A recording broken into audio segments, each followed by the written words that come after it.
final stage. Yeah, it's the final stages of the path to enlightenment, actually. So we should give it some context, all right?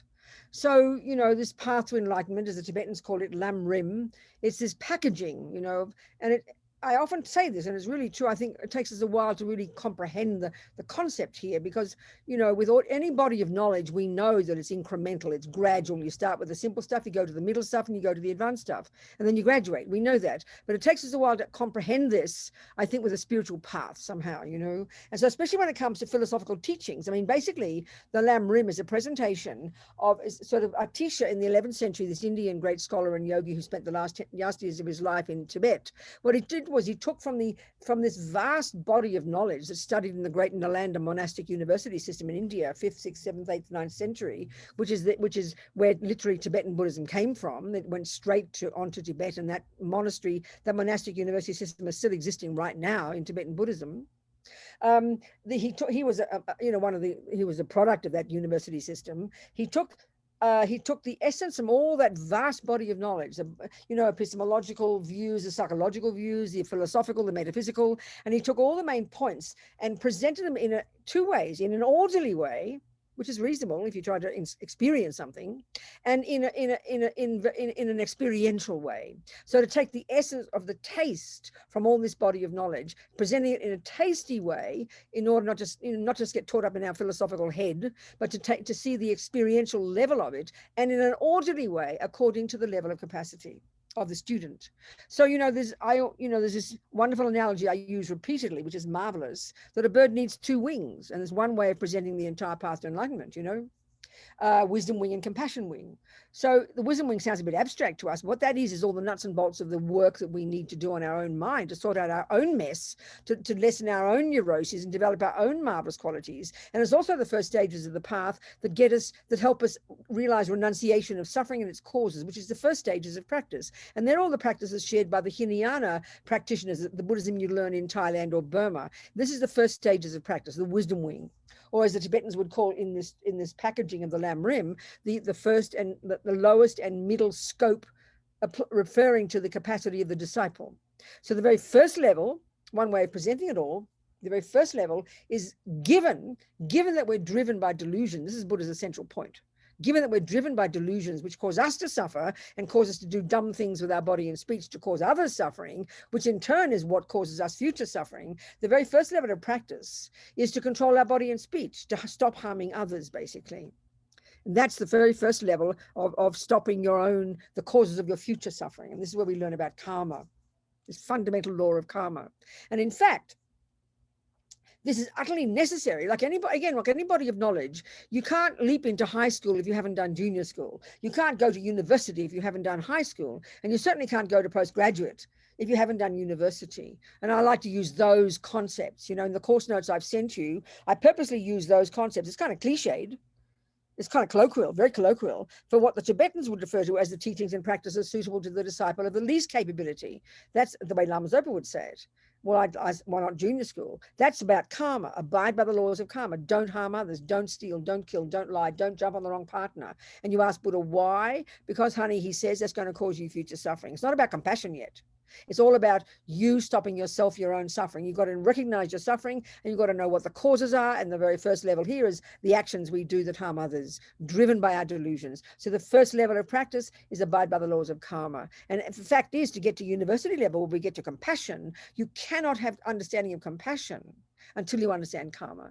This is why every piece of every level of the presentation of the teachings is contingent upon the previous one, like any body of knowledge, it would be. So, but it's not evident to us. If we think about bodhicitta, we go, oh, that's Buddhism. Karma, oh, that's Buddhism. About the mind, well, that's Buddhism. We give them all equal status, but they're different levels of practice, You can't really begin to get into your mind until you've controlled your body and speech. And you can't begin to have compassion for others until you understand your own suffering. So the first level of practice, the wisdom wing, this is junior school and high school, the first and second scopes of this Lam Rim, first about controlling your body and speech. Then you've got enough discipline and control over yourself that you can now get to look into the mind itself, which is the root of the problem. And now we begin to really get some renunciation of suffering and its causes. And here in the middle scope, we learn about the suffering of attachment mainly. Effectively, the Four Noble Truths, as far as Buddha is concerned, attachment is why we suffer. Again, that's completely mysterious to us. We would never think that. This is Buddha's take on it, you know. So in the second level of practice, second scope, I call it high school, we begin to really unpack and unravel our minds, where we really become a Buddhist, you know, using Buddha's unique approach to the mind. So this wisdom wing, these two together brings renunciation of suffering and its causes. We want to give up suffering and its causes. And this is based on the teachings of the Four Noble Truths, Buddha's first teaching. So now we're ready to go to the compassion wing. If we graduated at high school, put it that way, if we graduated there, we would have completed the Hinayana part of the path. We'd add to that concentration and wisdom. We'd realize emptiness, and we'd get out of nirvana. We'd get out of samsara, achieve our own nirvana, and not come back. Bye-bye, I'm out of here. But we're on the Mahayana path, so we go further. Even though we don't need, even at some point, you don't need to come back. You've done so much work, and you might have realized emptiness. But you want to come back because you have such compassion for others. So you move on to the university level, the great scope. And this is the topic we're discussing here. But even then, what we're discussing the final stages of the great scope, which is the six perfections. So that before that, we need to achieve bodhicitta.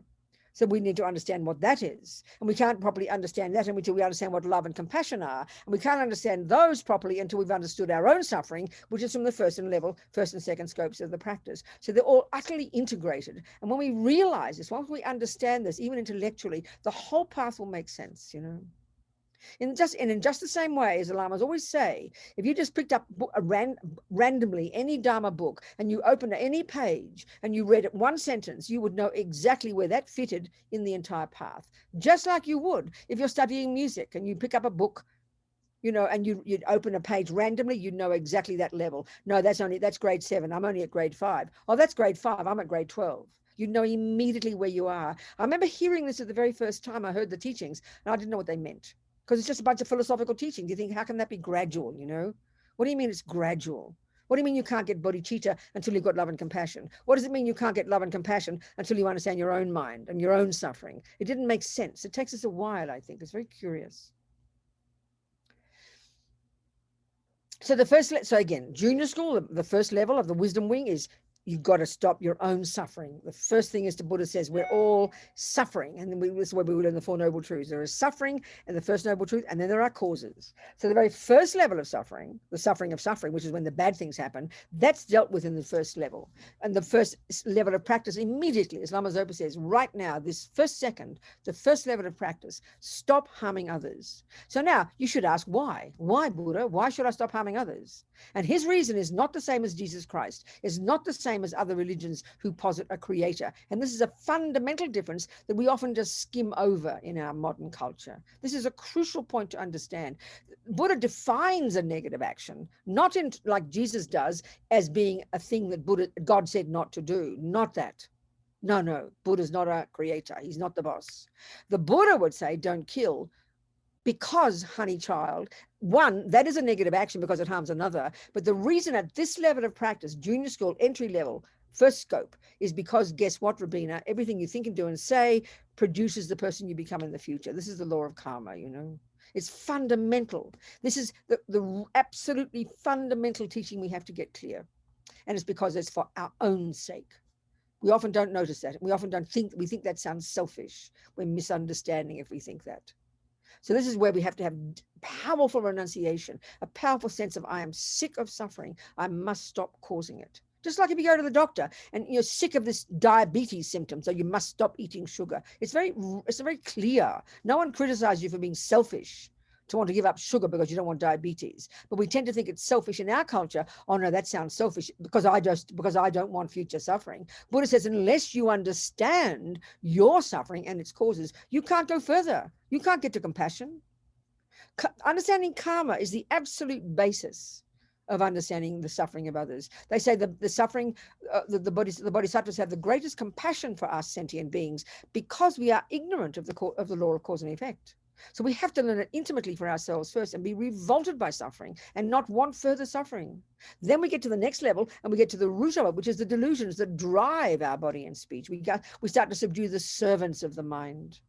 The first level is control the servants of the mind. Now we control the mind itself. And we start to see the suffering of attachment and the other delusions that are the branch delusions of the root delusion, ignorance that clings to this neurotic self.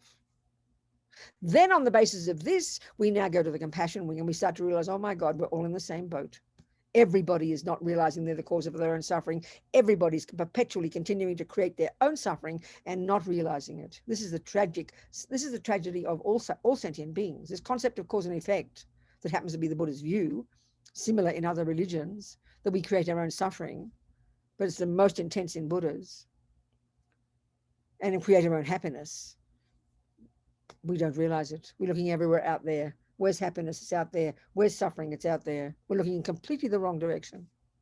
So this is dealt with in the first and second scopes. We really become our own person, as we'd say in the West. We really become self-confident, you know, and realize we are in charge. We are the boss. We are the one who has to create the person we become.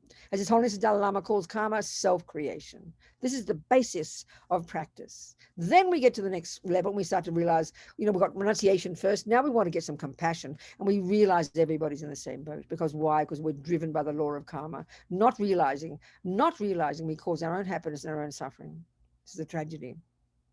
So here in the first level of the Bodhisattva wing, the compassion wing, you know, the great scope, university as I like to call it, is we now start to develop equanimity, which brings us to develop love and compassion, which culminates in this outrageous, radical attitude called bodhicitta, literally awakening attitude, you know. And it's this outrageous view that's completely beyond normal, totally weird. For us, it sounds like you'd be mentally ill if you had this, that you've made this paradigm shift in your mind finally on the basis of unbelievable compassion and love for sentient beings. And you finally have accomplished it. Culminates in this bodhicitta, this attitude, this aspiration that has two parts. One is to own your job from now on. It's like you're the parent of everybody in the universe. Everybody, they're your responsibility, like a mother. She knows that child suffering is her job. She doesn't look around wondering who's going to help her child. She knows it's her job. That's a bodhisattva. Their job description is to help others in whatever way any sentient being they ever meet needs. And the long-term goal of the bodhisattva is to never give up, this fierce determination based upon this, as Lama Zopa calls it, unbearable compassion. To never give up, no matter how many lifetimes it takes you, to perfect your own mind in achieving this Buddhahood. Because then, very simply, you'll be totally qualified to benefit everybody perfectly. So then you got the final stages, which is what we're at now. Now the final stages of the Bodhisattva. Once they've achieved bodhicitta, you go to the final stages of the Bodhisattva path, and then life after life after life after life after life, you're perfecting these 6 different practices. The first 4, you could say, are the perfection of the compassion wing: generosity, morality, patience, and enthusiastic perseverance. And then you're perfecting in your meditation the wisdom wing by cultivating single-pointed concentration, and then finally, with that concentrated emptiness. That's the 6 perfections. So that's ostensibly the topic, isn't it, for our 4 weeks? Is it, Andrew? How many? 4 weeks? Yes, 4 weeks. 4 weeks.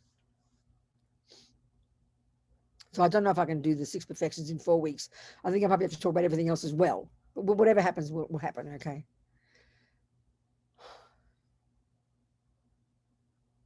So what I'll do is just mention the 6 perfections briefly, give a brief summary of them, and then I think we'll continue with that, but then go back and forth all the time, referring to the earlier stages of practice, which gives us the context. You know, the assumption here of the 6 perfections is that we've already studied the previous ones.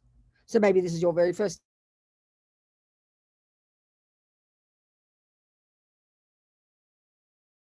Understand even intellectually these levels of practice, because when you start to go into details about what it would be like to have bodhicitta, it would be, in normal psychological terms, it would sound like a mentally ill person. I mean, I know that sounds very demented, but it's really, really literally true, you know. So maybe even before, So maybe even before we start on now let me just mention the 6 perfections. We'll go through them very briefly first, as a kind of we'll give a summary of the 6 perfections. And remember, these are the practices that a person who's already achieved bodhicitta will be doing from life after life after life, perfecting these different practices. So the very first one is called generosity or giving, you know. So as Tsongkhapa, in one of his marvelous poetic experiential Lam Rim texts called Hymns of Experience, there's a certain genre of text that the holy beings write. They call them songs of experience or hymns of experience. They're experiential, you know. And this one of Tsongkhapa's, in it he says, in one of the verses, he says, you know, that generosity is the wish-fulfilling jewel with which you can fulfill the hopes of all sentient beings. It's the entry, I forget the words. It's the starting point, really, that leads you to all the other perfections. And each of the perfections, of course, are taught. Each of the perfections is taught each one is that the second is more difficult than the third is more difficult than the second, and so on and so forth, all the way to realizing emptiness, you know. So generosity is like an interesting thing to think about. Well, why generosity? It seems so arbitrary, you know. Why generosity? Why not kindness or something? Well, generosity is meaning what? There are 3 levels of it in the Bodhisattva, in the 6 perfections. The 3 levels of generosity. But why generosity? Because it's, you know, it's an indication of where you're at, isn't it? If you haven't done much work in the earlier stages of practice, which means you be a normal neurotic victim type person, join the universe here. I'm trying to be mean, but the irony of ego in Buddhism, if you're not aware of what's going on, you don't know your own mind, you're miserable, you blame your boyfriend for your suffering, you blame your mother for your suffering, you blame your boyfriend with no awareness of karma, no self-awareness, and that's really literally true, then you best way is to say we're victims. The irony of ego is we're like victims. Lama Yeshe would say ego is self-pity me. Sounds kind of cruel, doesn't it? So if that's the level we're at, which is before you even start to begin to practice, then you know we're not very open to others.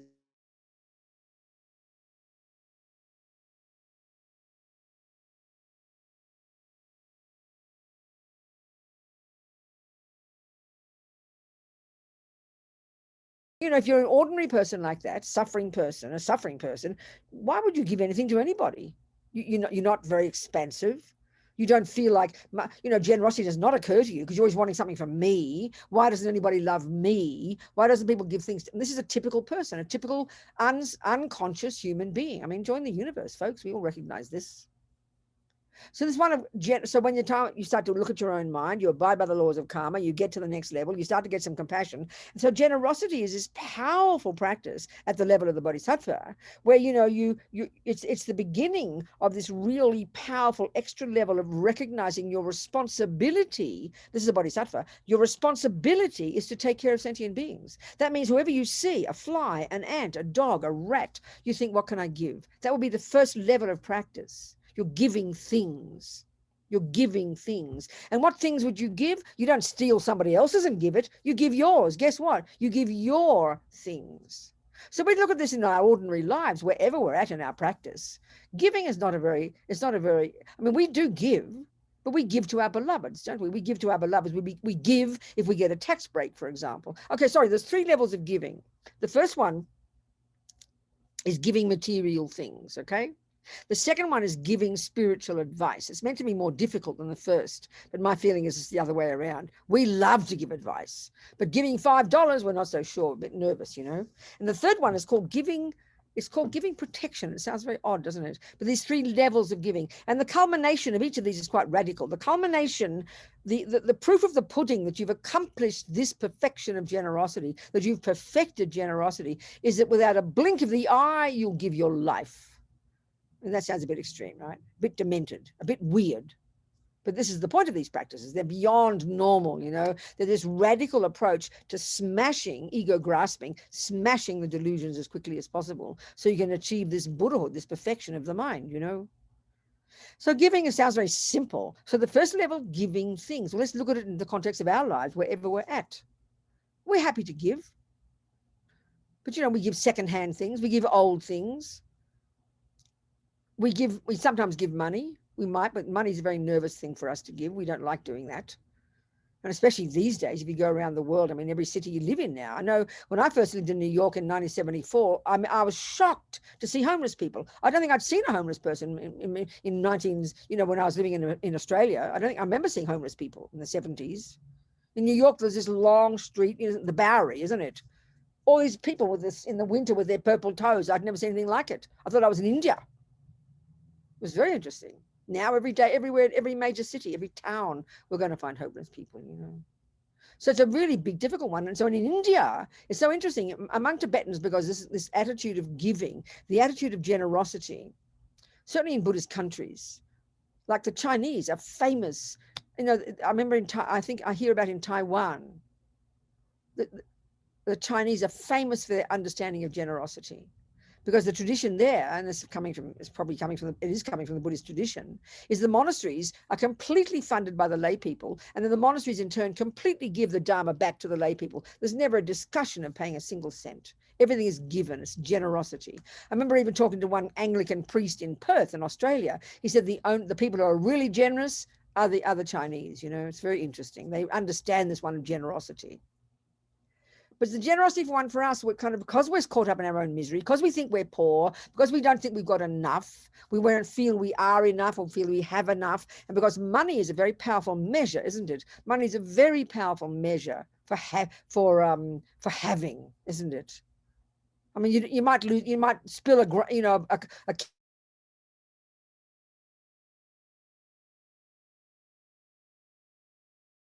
symbol of having for us. We reconcile our numbers. If you got 99 cents worth from your dollar, we'd feel disappointed. We're very vividly clear of money, So this first level of generosity is to practice giving, and it's the first level of practice, as it says in this text, in that it develops us the selflessness and undaunted courage to work for sentient beings. So when you give your possessions, it's learning to open yourself to others. It's the beginning of opening to others, of seeing our sense of responsibility. I mean, so for us, the homeless people is a classic example, isn't it? Yeah, we'll give it to our beloveds, definitely. Birthdays and Christmas gifts, and especially if we're in love with somebody, we'll give them anything because we want their love back, So we like to give to friends. We don't mind that. Even then it's difficult. But to give to strangers, that sounds a bit peculiar to us, and certainly giving to beggars, giving to poor people, that makes us very nervous, very self-conscious somehow. To say poor people,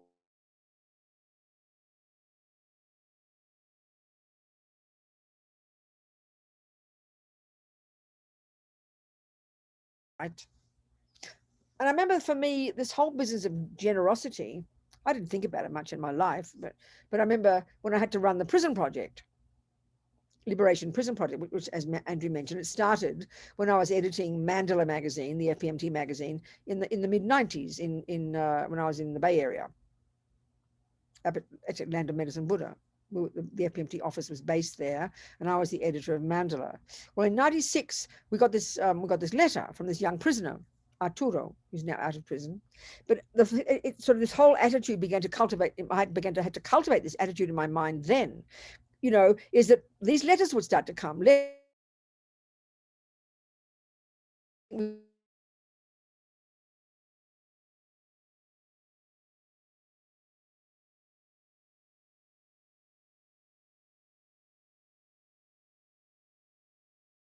Start to notice that it was quite intense. These people, they had no money, no family, no money. They had no such thing as a computer. You can't just say to them, like most people, you say, well, buy that book, go to that course, and people have the money, they do it. Prisoners couldn't do that. So I remember beginning this attitude of having realized we'd have to begin this attitude of thinking a person is in front of me. The letter came to my desk. It wasn't my next door neighbor's desk. It was my desk. It was in front of me. And it's the same thing. That homeless person on the street is in front of you, not somebody else. But we tend to think, oh, well, somebody else will give, it'll be okay. I hope somebody gives that person some money, we'll think. But that's the attitude of the Bodhisattva you try to develop. I'm not saying I'm Bodhisattva, I'm not. But I had to start to realize that letter was on my desk.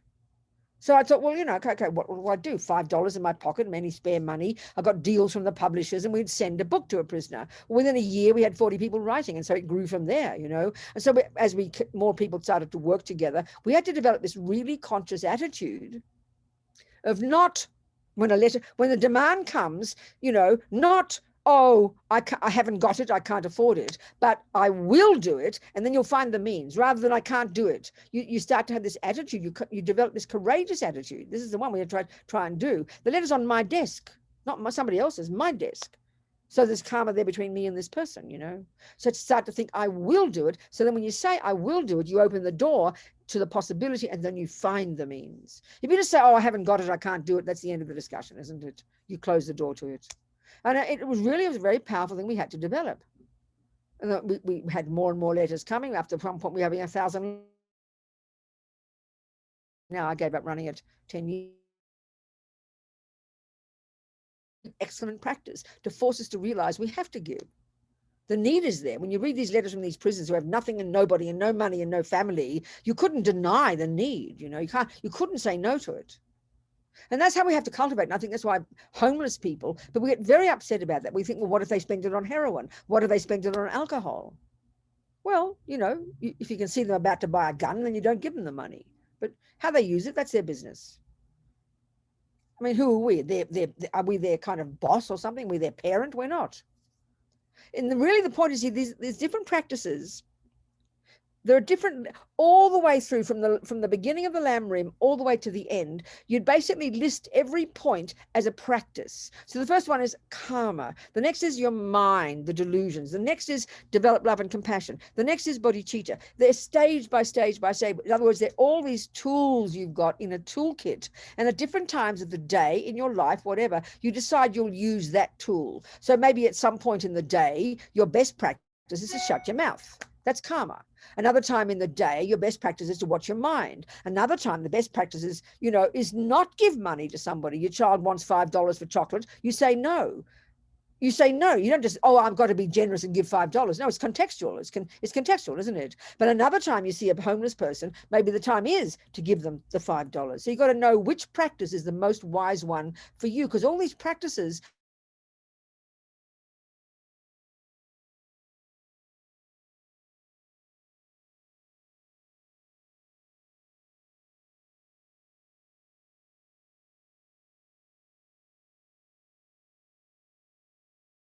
So it's your practice, what you need to do at any given time. So you might give $5 to one person, but you might not give to somebody else. You use your wisdom, But in general generosity, that's the practice we're discussing here. So that is to give material things. To whom?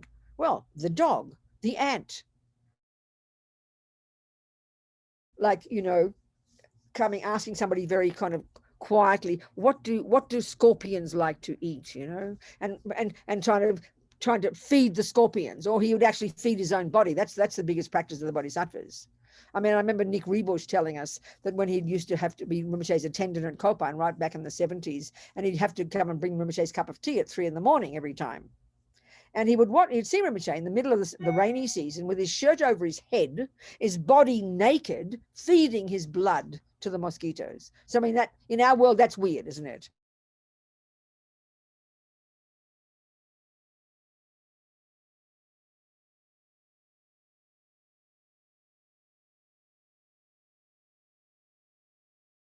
Practice for us, ordinary people, is to budget it into put a line item in your budget. You won't give otherwise. Otherwise, we always say, oh, no, I've got my mortgage, I've got this, I've got my phone, I've got that. No, I've got no money, I can't do it. But if you don't budget it in, if you don't state it as an intention, you will never give. You won't give. We don't like to give. Instinctively, we don't like to give. So one practice, a method to help us want to give, be like the Mormons.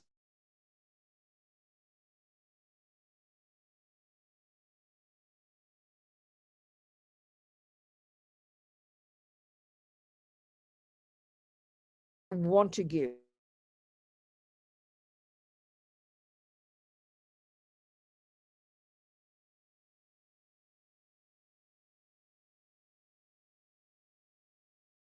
I mean, in the old-fashioned days, isn't it? You have a letterbox, a mailbox, and in the mailbox will come a bill for $100, and in the mailbox there might come a check for $100. I don't think I've ever met a human being on the planet who goes, wow, I'm so happy to get a bill, let me pay it immediately. Everybody says, oh no, I've got to have a bill. Nobody likes receiving a bill. Think about this. It's so logical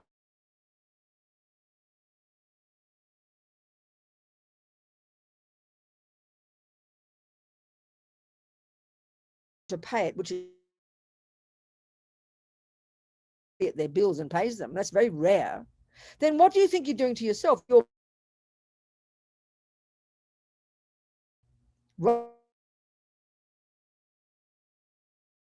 even access to 1 grain of rice in this life is the result of your generosity. Lama Zopa says, in fact, the 2 main things we need to have a decent life so we can have time to do our spiritual practice. First, you need non-killing karma to give you the human body. But the other thing that is absolutely vital is the conscious, intentional practice of generosity. Because generosity is how come we are some of the 1% on this planet, not the 1% billionaires, the 1% who have reasonable conditions, reasonable. That's we're 1% maybe. This is because of generosity, not because you're just lucky. No, a grain of rice. So we need, if we want to practice a spiritual path in a future life, we've got to have bucket loads of generosity karmic imprints in our mind. That means conscious, intentional giving of material things. It's very clear. So we've got, and now, of course, what it's doing for us as a practice is breaking down this wishing.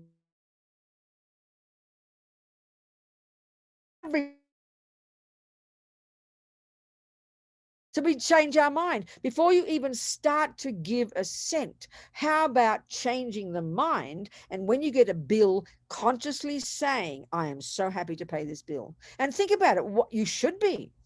I mean, we so take for granted credit cards, and we're so cynical and arrogant about these evil companies. And maybe they're evil. Maybe some of they're making their millions and blah, blah. It might be true. But think about the advantage of credit cards. It's unbelievable. It's like a miracle. Poor people, people who live on the street, people who are homeless probably have less debt than we do because they can't get credit.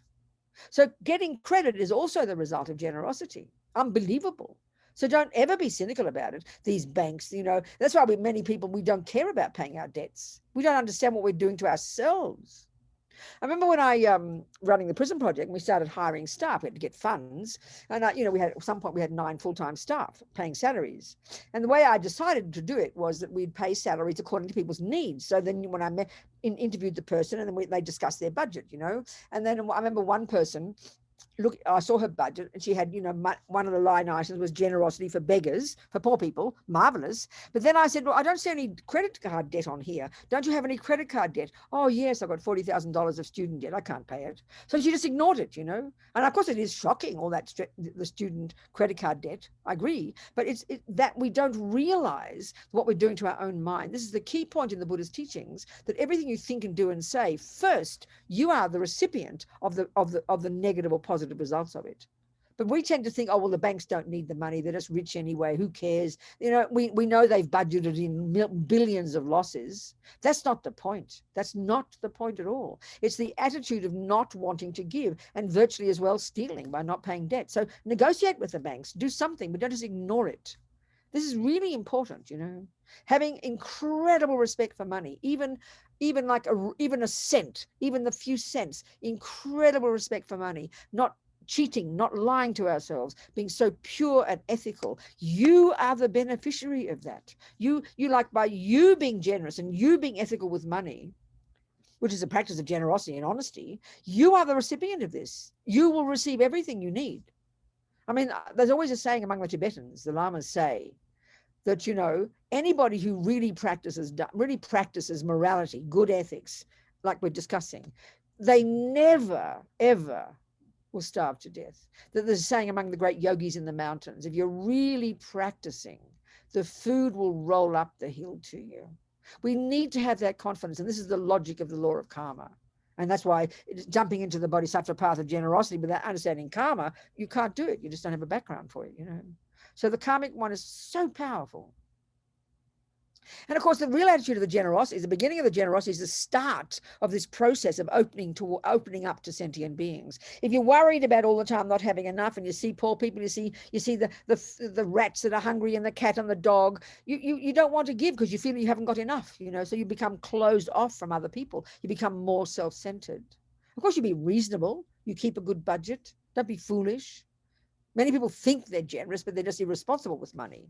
You've got to be responsible, treat every cent with a. It's a very powerful attitude.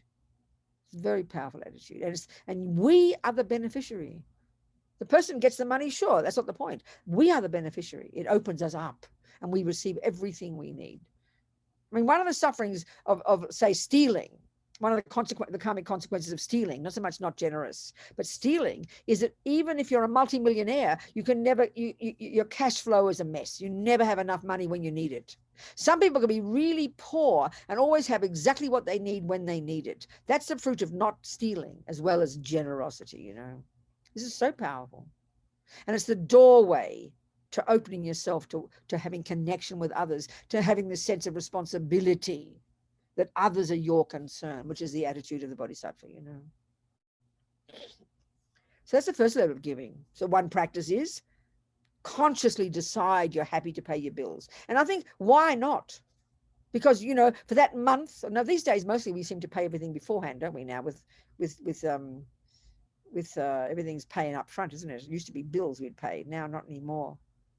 But I mean, if you think about it, the bank is giving you a mortgage, the bank is giving, you know, these people have rented you a house, the people have made that food.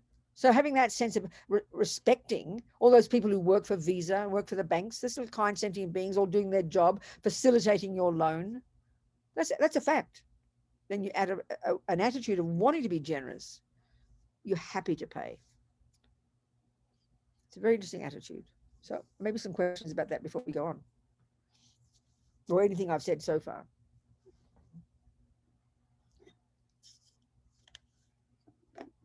Yes, Matt. Yes, thank you, Venerable Robina. As far as giving and the three levels of generosity, let's talk the first one first. I'm only mentioning the first one first.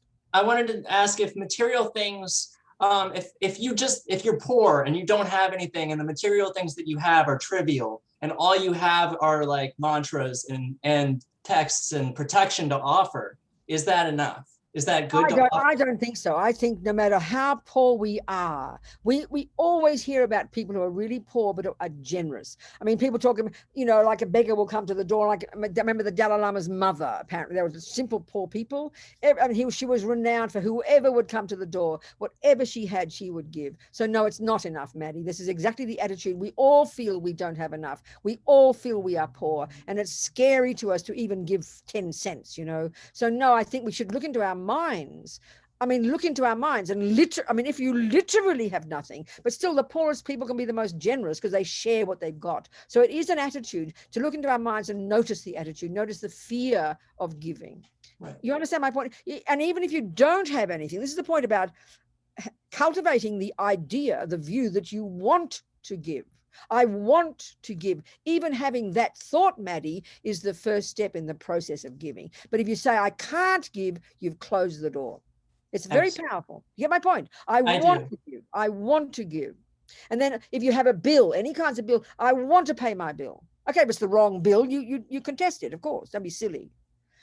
It's the changing the view. I know one time when I was running the prison project, I always tell this story. One person I know wanted to give me some money to help fund things. And so she was selling her house.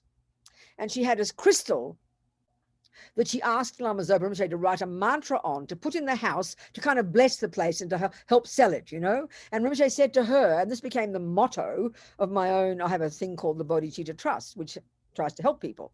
And the motto, and this is the motto, he said to her, this is what bodhisattvas do. He said, don't think of receiving, think of giving. So so this is why we've got to start with the mind first, Maddie.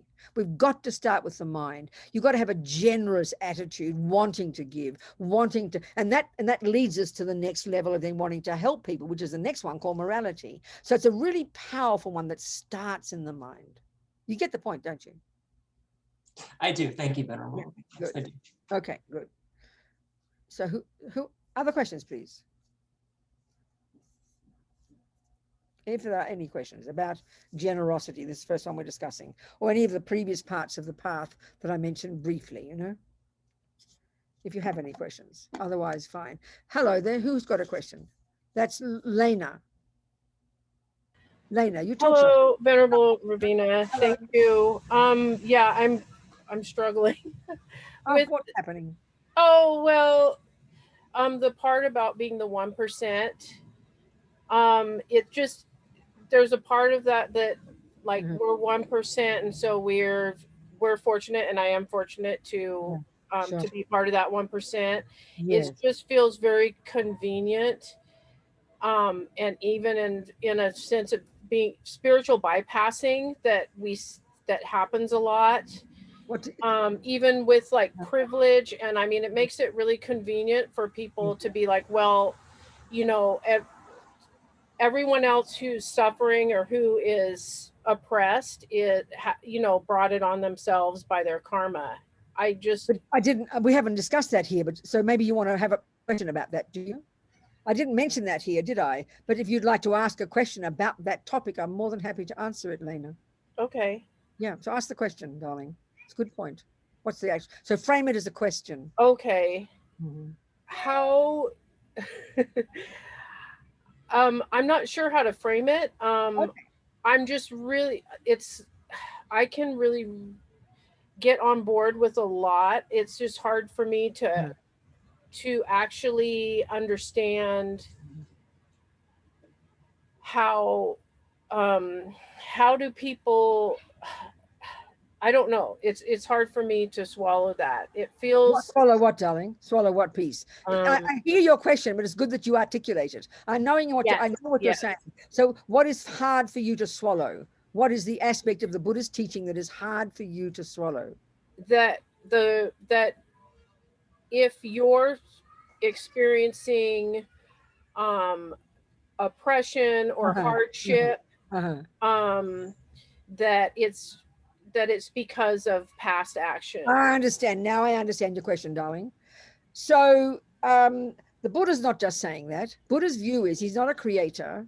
His observation is that minds are beginningless and endless, countless sentient beings. We go back and back and back and back and back.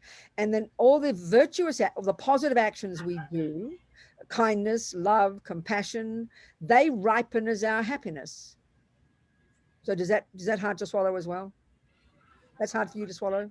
That you are the cause of your own happiness, that every single any good thing that ever occurs to you, if people are kind to you, it's because you've been kind in the past. If people are giving to you, it's because you've given in the past. The Buddha's bigger point is that we are, each of us in the entire universe, every mug, every ant, every dog, every monkey, every human, all sentient beings. There's no creator in Buddhism. Therefore, there's no punishment, there's no reward, because there's no punisher and there's no rewarder. And for Buddha, it's a natural law that everything we think and do and say will ripen as our future experiences. That's the broader way to say it. And that includes happiness and good things happening. So if you hear it that way, is that hard to swallow too? In other words, the essential point is Buddha says we create our own reality. There's no such thing as good luck and bad luck. There's no such thing as unfair. It can't be like that. It's a way of saying it. So then if you think about all your happiness, because you see, if we believe in a creator, we believe it's God's will, whatever happens to us. If we believe we've got the materialist view, I don't know what views we have, but we haven't really sorted that out yet. And we don't know why bad things happen to good people. We haven't got the views yet in the materialist view, but this is Buddha's view, that the law of karma is just the natural one that's been around in Asia for 3,000 years, that every being creates themselves. Your goodness produces future goodness. And your unhappiness and your negativity and your anger or your hurting or your stealing or your lying or your raping. Have you noticed people harming each other? Have you noticed that in the world? Yes. Right. Well, then that's because you have to say, if karma is a valid discussion, you have to think, I wonder what the result of that will be. So what do you think the result for that person would be if a person rapes and kills and steals and lies and so on? What could be the karmic result of that for that person? Would it be happiness? I don't think so. But our trouble is when we come into this life, we don't have any memory of a past life, you know. So then so in other words, we can see one little girl who has a mean daddy, you know, who beats her up, and you know, and the mother's poor, or we have another child who's got a good daddy and who's got a loving mother. We just think it's like good luck and bad luck, because neither child looks like they did anything in this life. They didn't. But the Buddha's view is they both came from past lives. That's the part that's hard for us to hear, isn't it? Yes. So it's a really good point to think. I mean, it is just Buddha's view. We don't have to believe it. We should look at it and try to see the logic of it. But this is the Buddha's view, that we produce ourselves, we create ourselves. So which doesn't mean you shouldn't go out there and you know, look at the world. Like Martin Luther King said, I know when I was a radical lefty in the 60s and 70s and really working hard on the, you know, political movements, I never forget, Martin Luther King said, it's good to see the faults in the world. Look at how shocking it is. Look at the racism, look at the sexism. Well, he didn't say that one then, but look at the poverty. He said, but then you say, not get angry, but then you say, what can I do to help? That's for me the attitude. You know, the world is suffering. There is unbelievable suffering.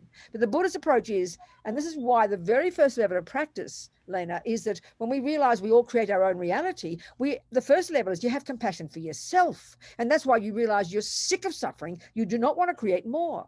So then you want to change yourself for your sake. Then you can have compassion for others. So it's kind of a more nuanced view. I know on the face of it, it sounds terrible. I agree with you. But when we look into it more deeply, it's a very powerful view, because there's, you know, when you start to take the view of karma, and I can see this myself from my own experience, just my own experience, it makes you far more responsible, far more, you know, taking responsibility for your own past. I mean, if you take the view, and then also gives you the basis of compassion for everybody, because we're all harming ourselves. And therefore we harm others. This is heartbreaking. So it's got more to it than initially it seems like, Lena. Are we communicating, darling? Good. Okay. Thank you. Yes, absolutely. Thank you. But just keep thinking about it, whatever, you know. So what else, people? Anybody else like to say something? Particularly about generosity, or I shall continue. Huh? That's it? Okay, let's continue. I mean, this is the point, Lena's first point. This is the whole point we're discussing here. You know, Lena's point is, the Buddhist point is that everything we ever think and do and say.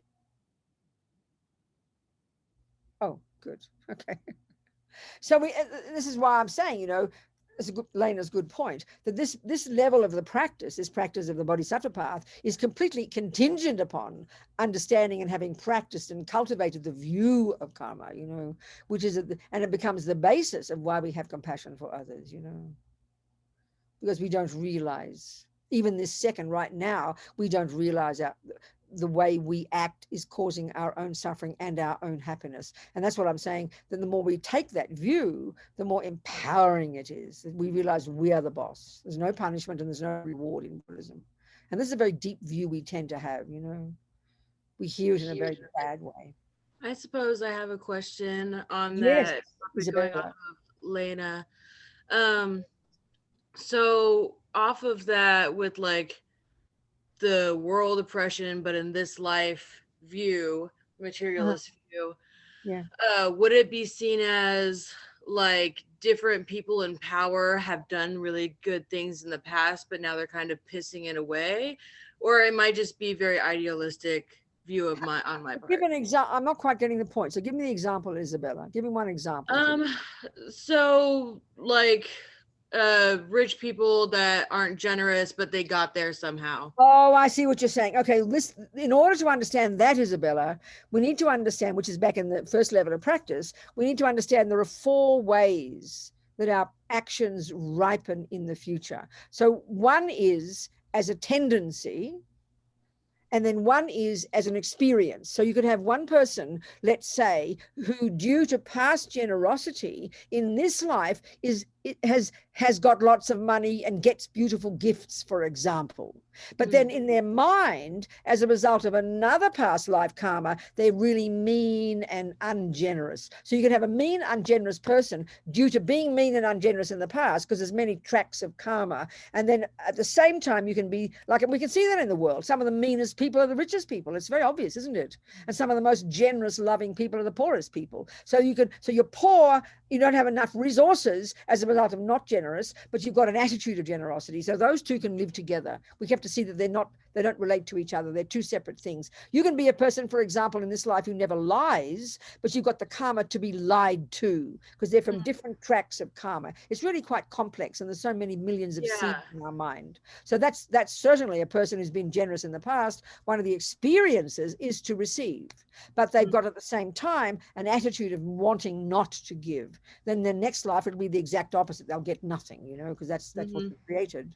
So yes, you're right. You're like this, like that, Isabella. Yes. I think what like stumps me the most, kind of not on the rich people, poor people thing, but more on the, like, I feel like I don't really know how dense reincarnation is with like the lifetimes, but like where we are right now is very, like, has a lot of sorry, one second. There's a lot of like material in race science and like being black or white. And I'm wondering how karma plays into like being born into like a space where you're black or you're white and that's favored or not. Like that one really trips me up. No, I understand. That's, of course, this is exactly Lena's point as well. And that's why it is shocking, because karma is such a totally different view from the views that we hold in our modern world, isn't it? I mean, they're utterly and completely different. That's why it takes a time to look at these, because we hear everything in terms of blame and punishment and reward. And that's not the concept here, which is hard to hear. Because in Buddhism, there is no such thing as a creator. There's no such thing as being blamed or punished or rewarded by anybody. There's no one who runs the show. We run the show. We create our own suffering and we create our own happiness. That's the broadest point. But of course, we only tend to think of it, though, in terms of suffering. We never ask, I've never yet had a person ever in my life as a Buddhist ask me the question, why do good things happen? We only ask why bad things happen. And we've got to look at that, because we have an assumption, all of us, somehow we have an assumption, and that Buddha would call that attachment, an assumption we should only get good things, and we don't understand why we get bad things. And so really, it's a bit like, you know, the Buddha's view is because we have that view because we don't have the view of karma. People are brought up with a view of karma, like Tibetans. It's completely natural for them. They've had this view for 1200 years. And in the same way that the materialist view or the Christian view, for example, are just natural to us, then the karmic view is natural for them. So it takes a while to really think it through, Isabella. On the face of it, if we just plonk it into the concept of punishment and reward, karma is a very shocking view. But it's not punishment and it's not reward, because there's no punisher and there's no rewarder. We've got to think of that meaning. It's quite a tough one.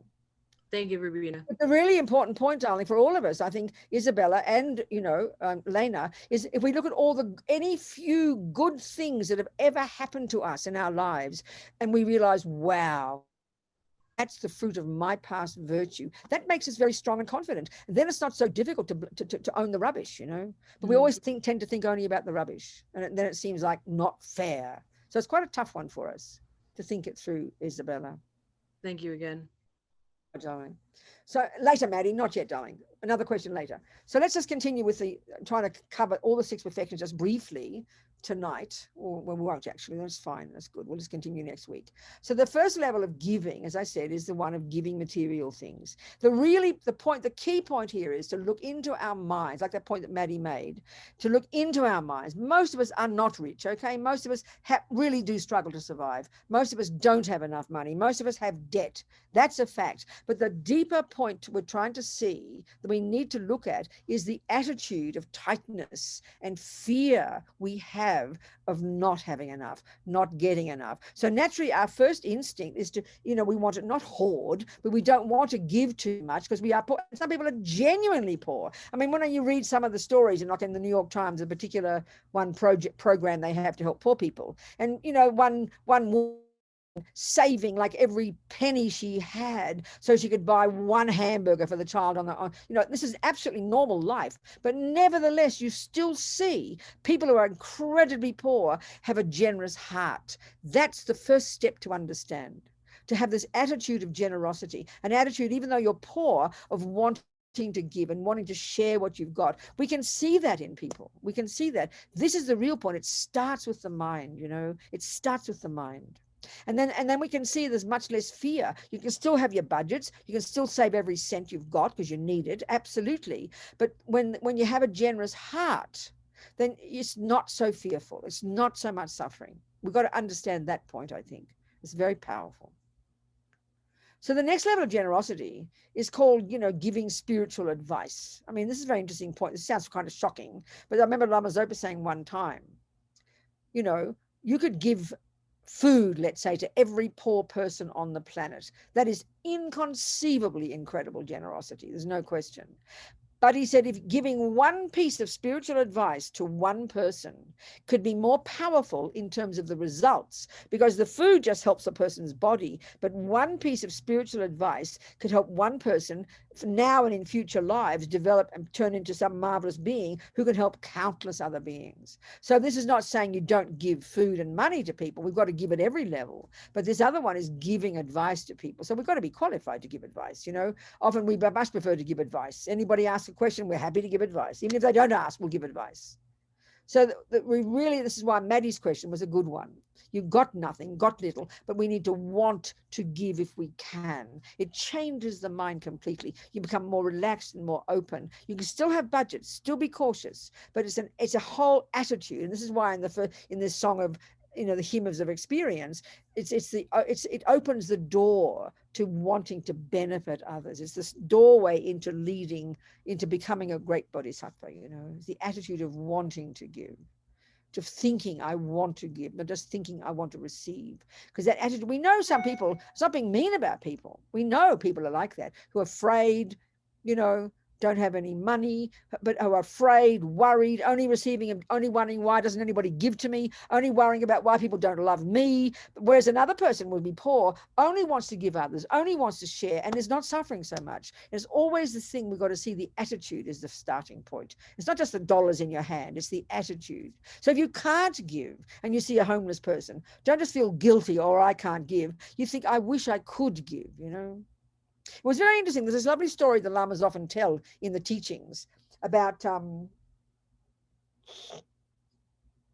was the teacher, obviously the Lama was clairvoyant. He could see the minds of the beings. And right at the back, there was this very poor person, one of the beggars. He was in the teaching. And then right in the front was the rich benefactor who was giving they call him the benefactor, who supported the teachings, gave the money, invited the Lama, giving all his special gifts to the Lama, right? And the beggar at the back was thinking, if only I could give like that, if only I could be generous like that. And the Lama said something about the guy in the back, he's created more merit than the rich one in the front, because his attitude was generous. His attitude was of giving. I think this is the thing we've got to understand. It's the attitude, it's the wish in the mind that starts. Your hand will not go in your pocket for even 10 cents to give somebody until your thought says, I want to give 10 cents. It's not the question of the dollars, it's a question of the attitude. This is so powerful, you know, and this is the point. Karmically, the Buddha's view about karma is however we think creates the cause for what we receive. So giving is the most powerful cause for our receiving. And don't be surprised if you start to change this attitude of wanting to give, sincerely wanting to give. It opens you up, and don't be surprised you start to receive. Don't be surprised, you know, because the karma will change. But the more you think I'm poor, I've got nothing, and struggle and have fear, and this is just, you're closing everything off. You're closing yourself off, you know. It's very obvious if we think carefully about it, I think. So that's enough to say for giving. I mean, there's more pieces, more levels of it. Of course there are. We'll go into this in more detail as we go along. But the next one is called morality. So this is kind of interesting, because you think, well, everything's morality. The whole Buddhist path is really one way of framing the whole Buddhist path is the practice of ethics, of morality. But there's different levels. This is the point. So the very first level of practice, abiding by the laws of karma, disciplining your body and speech, not harming, not killing, not stealing, not lying, etc., etc. That level is the level of, they call it the morality of refraining from harming. It's a crucial first level. You can't leap around helping others if you can't even control your harming. It's like a joke, you know. You've got to control and have the level of the morality of not harming. It's huge. This is the first level. Even when you get to the Bodhisattva path, even before you achieve bodhicitta, all the vows there are still expressions of the morality of not harming. It's only once you get to the level here, at the level of bodhisattva, that you now talk about the morality of helping. Because you've got the wisdom to do so. At the earlier stages, we have no wisdom. We help now only in terms of objects of our attachment, you know. But here we're way beyond attachment at this level of the Bodhisattva path, and now we can afford to have the wisdom to know how to actively help. So this is an extension of generosity. It's an extension of generosity. You're giving, money is giving things is really giving yourself, isn't it? You're giving yourself, your possessions. This next level of morality of helping others is literally giving yourself. You're giving yourself. You're seeing what do people need, you know? In terms of giving, what do people need? The ant needs a piece of sugar. The rat needs God knows what, you know? Maybe wants to eat your hand. Well, you don't give that one yet. You will eventually if you're brave enough.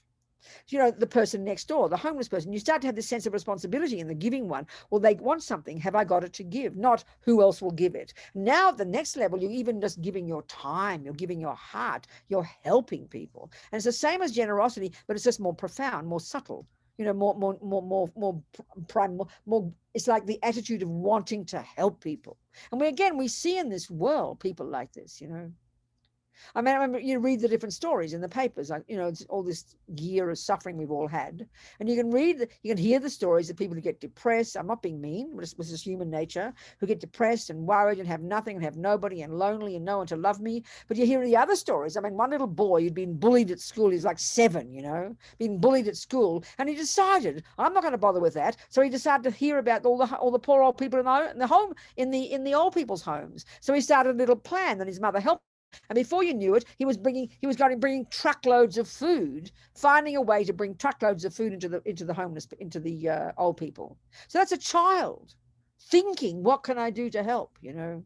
So this is where it's really hard for us, because we are suffering. We are suffering. All of us are suffering from depression, for anger, from fear, for anxiety. There's no question. But this is where we can see if we're brave enough. The second we know ourselves, the second we reach out to somebody else, it's a powerful method to achieve our own happiness. And that's not being critical. That's not being negative, not being self-centered. I always remember when I first heard the teachings, and I remember this discussion of bodhisattvas and bodhicitta and this outrageous levels of compassion. It just seemed too much for me. I couldn't cope. I thought, how can you get to that level? It's like being a saint, you know? And then I heard the Dalai Lama say, if you want to help others, practice compassion. If you want to help yourself, practice compassion.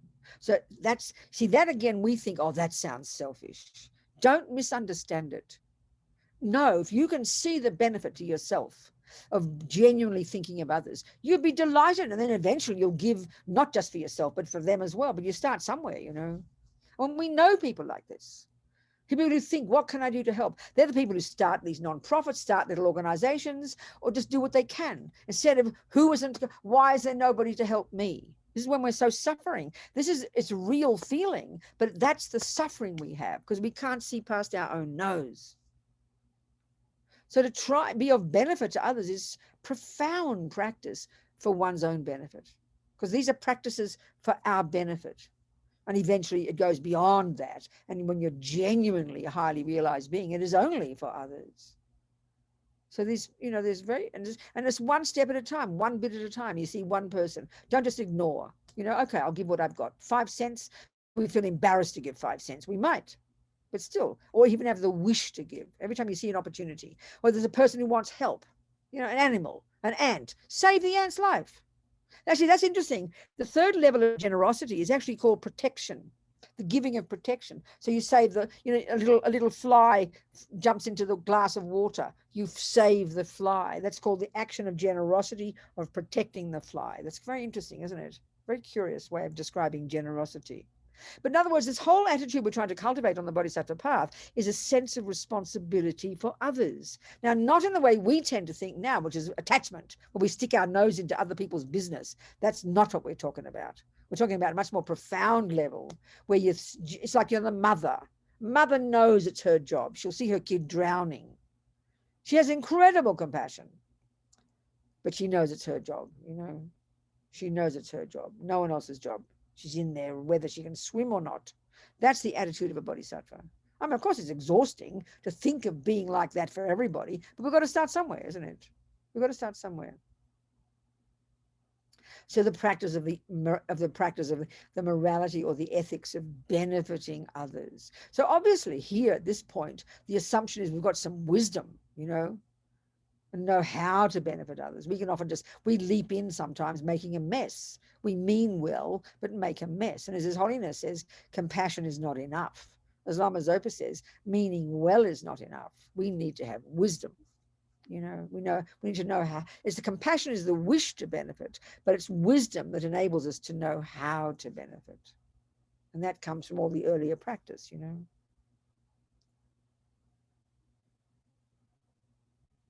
15 minutes to go. Wow, time goes quickly. The next level of practice, the next of these 6 perfections is called patience. And it seems to me initially it's like a fairly arbitrary combination of things: generosity, morality, and suddenly patience. Why patience? Well, it's a very powerful meaning, patience, I tell you. Patience, I think, the way we understand it in our culture is, I think we confuse it with passive aggression, suppressed anger, kind of grit our teeth, waiting for that horrible thing to go. That is not patience. That is called anger. And this is so common and so natural to us. So really, patience is such a profound state of mind, not at all what we think, like passivity and just putting up with something. That's an appalling state of mind. It is not like that. Patience is an incredibly brave attitude that you really can't develop properly until you've gone back in the middle scope, high school, where you've learned to understand attachment.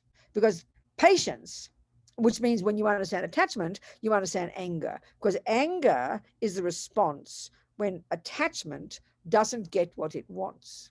So in the first scope, in the very first scope, we're just controlling our body and speech. Just control your body and control your speech. That's already profound. Then you get to the next level of practice and you start to get into your mind. You become your own therapist. And here we have to understand the 3 poisons. And we particularly have to understand attachment, this bottomless pit of emotional hunger that always wants what I want. Being brutal, that's essentially what it is, And the millisecond that I don't get what I want, that's called aversion. And the volatile level of aversion is anger. How dare that happen to me? Explosion. And the milder levels of aversion are irritation, annoyed, frustrated, upset. We all have that every second of the day. So patience is the exact opposite of that. Patience is, at this level, it's so advanced. Patience is a brave attitude that actually welcomes a problem. That's literally what it is. It's an attitude that welcomes a problem. So we know earlier on in the previous stages of the Mahayana path, well, before we even realized bodhicitta, this is where the whole teaching is all about transforming problems into happiness. This is already a profound level of effectively practicing patience, which is described here in this level of the path, the 6 perfections, So why should we greet a problem? It sounds demented, doesn't it? It sounds opposite to normal. Because we are trying to smash our delusions. Why? Because at this level of practice, we've got this amazing wish to be of benefit to others. And the thing that is holding us back from being beneficial to others is our delusions. So the attitude here, the attitude in the first level of practice, you're trying to give up delusions because you're sick of suffering. But here, you're trying to give up delusions because you can't bear the suffering of other sentient beings, and that's what's holding you back. So it's a much more profound attitude, huge attitude. So there's 3 levels of patience they talk about in the teachings. The first level, and this is so shocking for us, and if we haven't done some of the earlier work in the path, this makes no sense. It's the patience. And they literally call it the patience of accepting the abuse. I mean, this is too much of the mind, isn't it?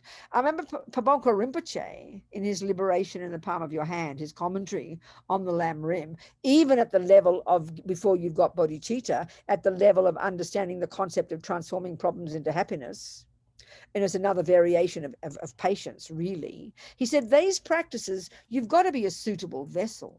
And what that means is, if you haven't done the wisdom wing work, if you haven't done the work of, if you're still at the level of being a victim who blames everybody for your happiness, who blames people for your suffering, who doesn't have any sense of self-confidence, who thinks you're a creep, who's afraid and fearful and worried and depressed and anxious, join the universe, folks. That's an ordinary human being. If we're still at that level, this is a very shocking practice, and this practice is not for us. In fact, as we can see in our lives, look at people who are in awful relationships where they're abused and beaten and terrorized and God knows what. Look at the world, you know. This is not a practice for that person. In the same way that if you're only in junior school, and we're talking pre-junior school here, then a university level practice is not for you. That's why the teachings on compassion, we sort of in the world, in the Western world, we love the teachings on compassion. Many people love Buddhism because it's the teachings on compassion, but we've got no concept of the levels of compassion and the logic of the compassion. It's based on understanding karma. It's based on understanding the mind and delusions, you know. So if you haven't done that work, these practices are not for you. Your job maybe is the first level. If you're still the victim in an abusive relationship, your job is to stand up and say, excuse me, mate, I'm out of here. Not to be patient in the face of abuse. It's like a joke.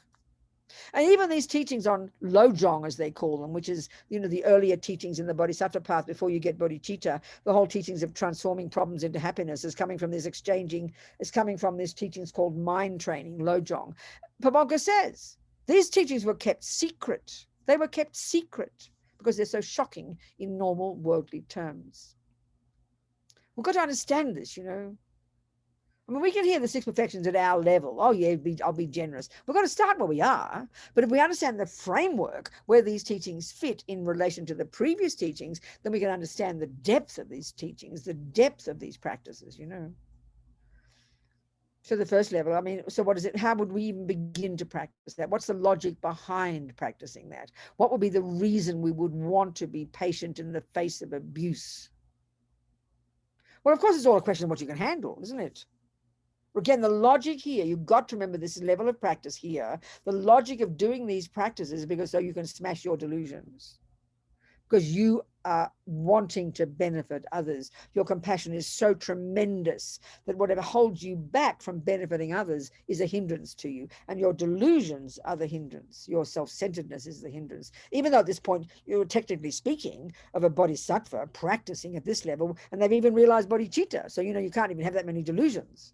But still, they're using every possibility they can to keep continuing to move themselves towards Buddhahood. So to take every opportunity where someone's unkind to you or mean to you, you would accept it, you know. And it's obvious that you have to be a suitable vessel. If you're at the victim level and haven't even done any junior school work, this is not your practice. This will crush you. It's inappropriate. You've got to understand that. These practices are incremental. They're gradual. In fact, even to begin to, and let's just talk about that for a second before we finish tonight. Go back to before we've even achieved bodhicitta in the first stages of the Bodhisattva path. The basis of the state of mind called compassion is understanding karma. Because you see, there are three levels of suffering. There are three kinds of suffering. There's many levels, never mind the point. There are many levels of suffering. And the key point for the Buddha, by the time we get to the Bodhisattva path, having ourselves really deeply learned to understand the law of karma and abide by it and live according to it and interpret our life according to it, what it brings is what they call renunciation of suffering and its causes. But that's another way of saying it brings compassion for yourself. When you realize, you know, that we produce our own suffering. Of course, Lena's point, you know, Isabella's point is very tough to hear this. It sounds like blame. It sounds shocking. That's why I always like to point out that we bring our own happiness. If we can own that, then we can begin to own the suffering. But it's a very tough one for us because we have a very different philosophical view in our world. So when we can begin to understand that we create our own suffering, that becomes the basis of your ability to have compassion for others. That's the real reason to have compassion. Right now, when I have compassion for the dog, it's because he's getting kicked by that bloke. So I'll have compassion for the dog, and then I'll have anger towards the bloke. That's the way we only have compassion for innocent victims. But when we've got this view of karma, the bodhisattvas actually have more compassion for the harmer than the harmed. Why?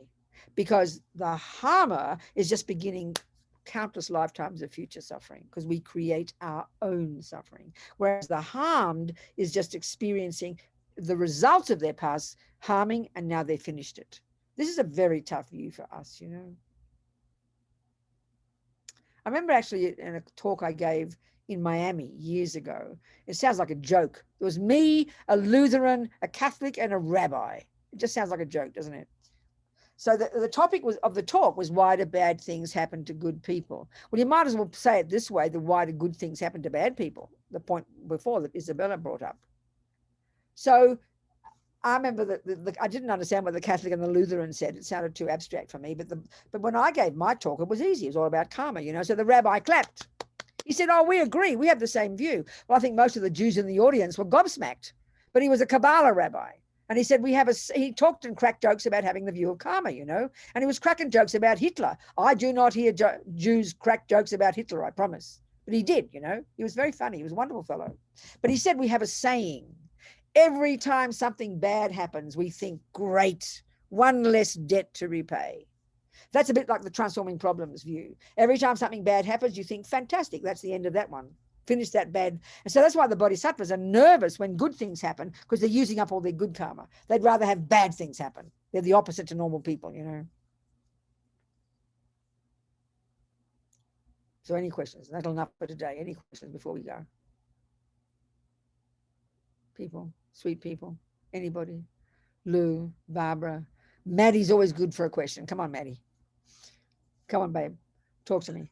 Thank you. I think you answered it, but I think it's good. I was wondering, is it okay, is it good even to become like the debt collector if you are poor, to literally go out in the street and panhandle and beg with the intention and motivation to give to others?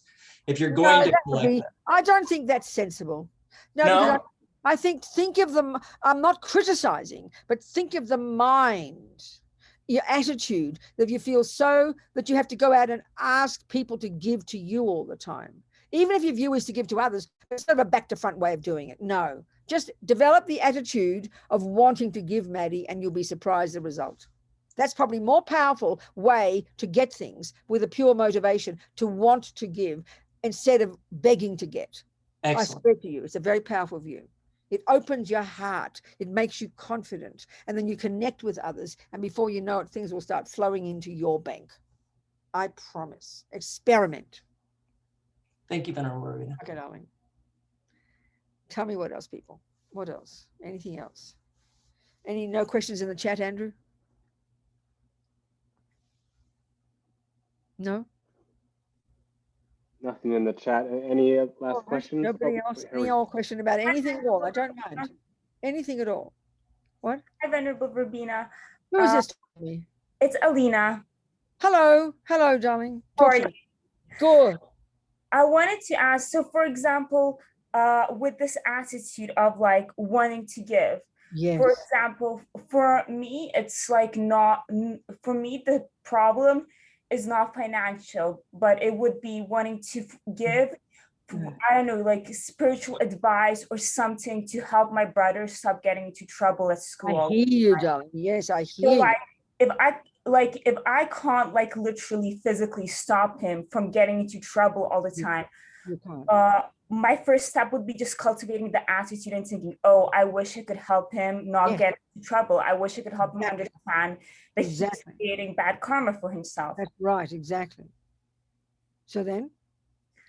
Yeah, so so that's all, that's marvelous, darling. So are you able, this is this is an interesting point about any of the, there's the wisdom wing and the compassion wing. The compassion wing is wanting to help others at any level. So you're discussing exactly this. So then, but the interesting point is this, Ali, are you Ali? Yeah. There you go.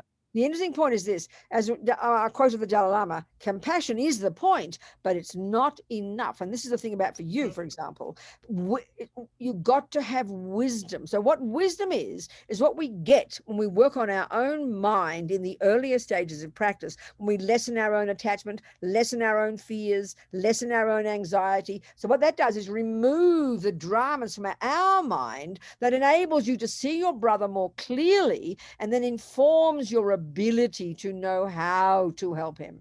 Because we can see often, you can have so much compassion, Ali, but there's nothing you can do to help because he's not open to it. And that's where you've got to have courage, to be brave, to love him for who he is, and always be looking for the opportunity when he might be open to something. Because we can see ourselves, we're not ready for help. We can't stand anybody shoving it down our throat, you know. So this is where you've got to be patient and humble, love him for who he is, until you see maybe there's a chance he might want some advice from you.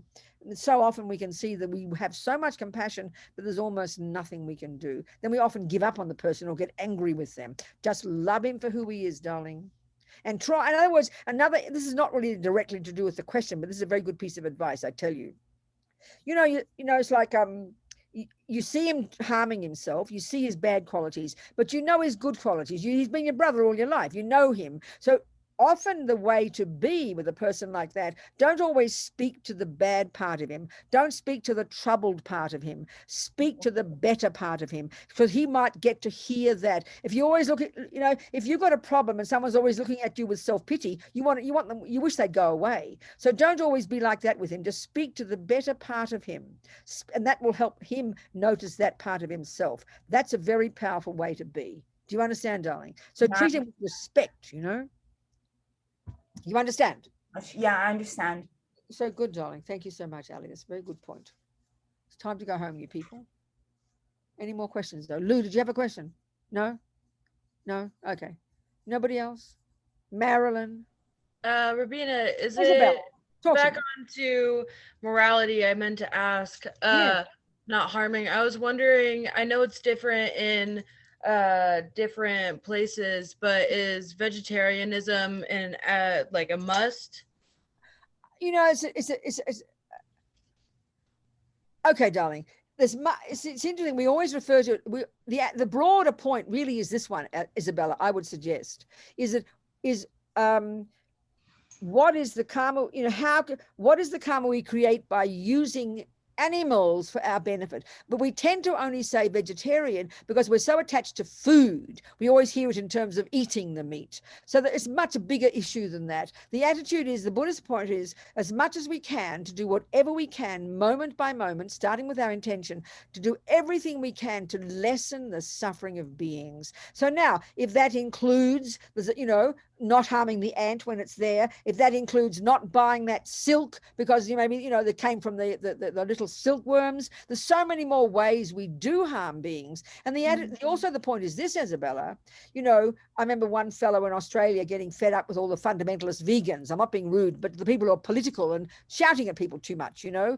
And he said it was ridiculous because he quoted this particular wheat field where you grow wheat. Now, what's the wheat for? Probably 20% for the bulls, for the meat eaters, and 60 or 80% for the vegans and vegetarians. And he said at one point in one season, there was a plague of little mice, little field mice. He talked about the field mice. He had photos of them. He said they sing love songs to each other. And he said when they had to grow the wheat, of course, what did you do? They slaughtered the millions of mice. But because we don't eat their flesh, we think, oh, well, you can't help it. So it's more than whether you just eat meat, darling. It's the whole world and how animals suffer so terribly, even for our vegan and vegetarian food. So when we think that way, the bigger picture is to have this real compassion and know that we affect everybody on this planet. And so to do whatever we can to do as least harm as possible. That's the main issue to think. Do you get my point, darling? I do. Thank you. And if, you know, so because even if you ate nothing, still look at all the creatures who die on the road, you know, the little bugs and everything. So it's the broader picture is to have this have this recognition we live in this world with billions of beings, and just by existing we harm others. So that really helps us have more compassion, you know. So eating meat or not eating meat is not always the worst thing possible. It's not just I have a little bit of pessimism through my radical teachings of just like, oh, the capitalism that's always gonna Understand, but yeah, So- I understand what you're saying about the intention first and foremost. We've got to do our best, every one of us, Isabella, and be conscious of the beings. I mean, our body is a walking zoo of little creatures, you know. Yeah. So we've got to have this broader view of trying to have a mind that doesn't want to harm others, not just being obsessive about one area, you know. In other words, you could have a person, I mean, you know, you could have a person who might eat meat occasionally, but is generous and kind and loving, but a person who's a vegan and vegetarian who couldn't care less about all the creatures who died for their wheat. So you got it's more the mind, you know, the person's mind. Of course, the world is suffering. The meat industry is appalling. I mean, it's shocking what it does. I'm wondering if it would, like, am I gonna like be killed for eating meat? Like, that's really the question. I guess it's a very selfish view. No, but it's not like that, darling. It's not a human question of that. rebirth. It's much broader than whether you eat meat or not, darling. It's much Okay. broader than that. That actually is a response I didn't expect, and that's helpful. Thank you. Good, Isabella. So people, darling people, thank you so much, everybody. Thank you, Andrew. Should we do a little wee prayer to finish? Might as well. So here we are, gone like a dream, our 90 minutes. So this first prayer is basically saying, I'll say my own words of it in English. So what we're saying is, due to the virtuous karmic seeds we have planted in our mind in this last 90 minutes, and as many moments as there have been as many karmic seeds we planted, none of it goes astray, may we quickly attain the state of a Buddha, just like we motivated at the beginning. So we can be of benefit to sentient beings and lead them to Buddhahood as well. And the second little prayer makes this aspiration of this bodhicitta, this outrageous attitude of wanting to be of benefit to others. May it grow and grow in the minds of all, and may it never diminish. Gewadinyu dudang lama sangye drub gyurne drowa chikyang malupa dei sala Gopasho Jangchub Semchok Rinpoche Make Panam Kegyochik Kepanyampa Mepayang Gongne Gongdu Pelvasho. All right. Thanks, Andrew. Everybody, thank you so much. Thank you, Venerable Robina. Next week at 8 o'clock. The books that I sent you, the PDFs, is a phone